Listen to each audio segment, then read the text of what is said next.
In the 12th chapter of the Qur'an, there is a narrative introduced with a singular distinction. We relate to you the best of stories. This story begins with a vision. As a young boy, Yusuf sees 11 stars, the sun and the moon, prostrating before him.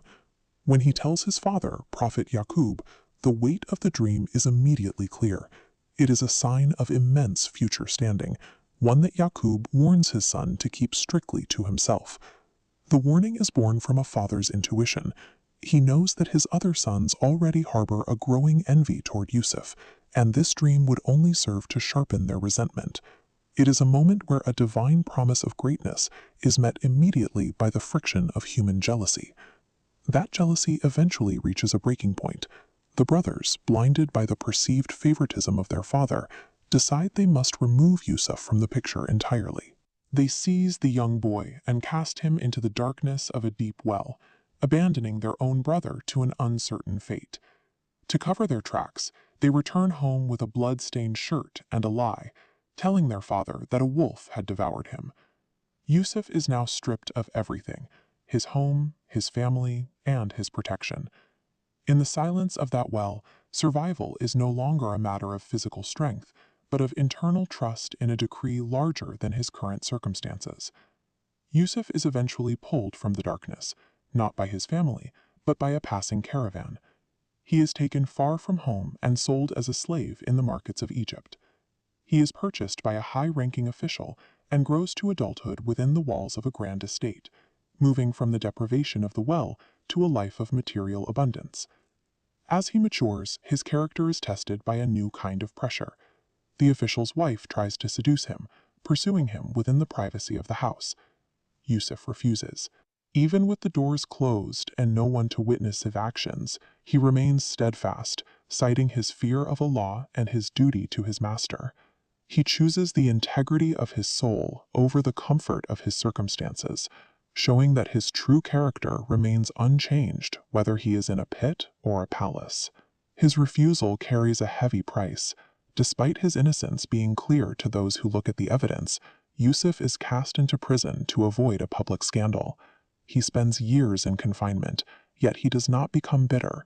Instead, he uses his time to help those around him, accurately interpreting the dreams of his fellow prisoners by Allah's permission.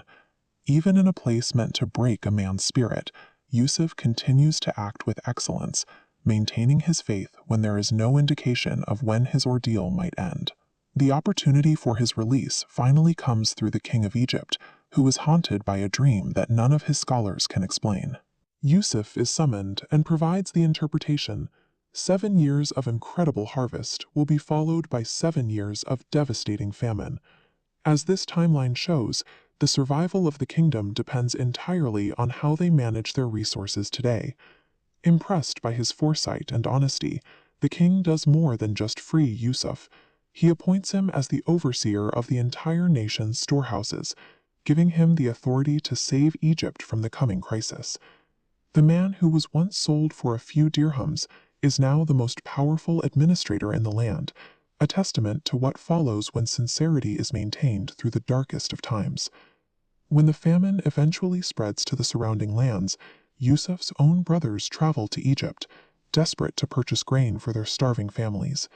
They stand before the very brother they once threw into a well, bowing to him, entirely unaware that this powerful minister is the boy they tried to destroy.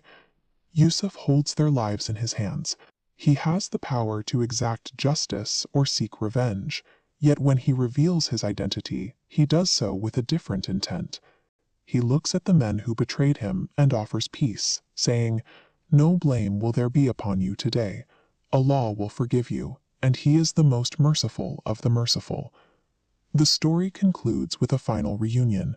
Yusuf's parents and all his brothers settle in Egypt, and they honor him by bowing before him. In that moment, his youthful vision is fulfilled. The 11 stars, the sun, and the moon finally take their place in the physical world.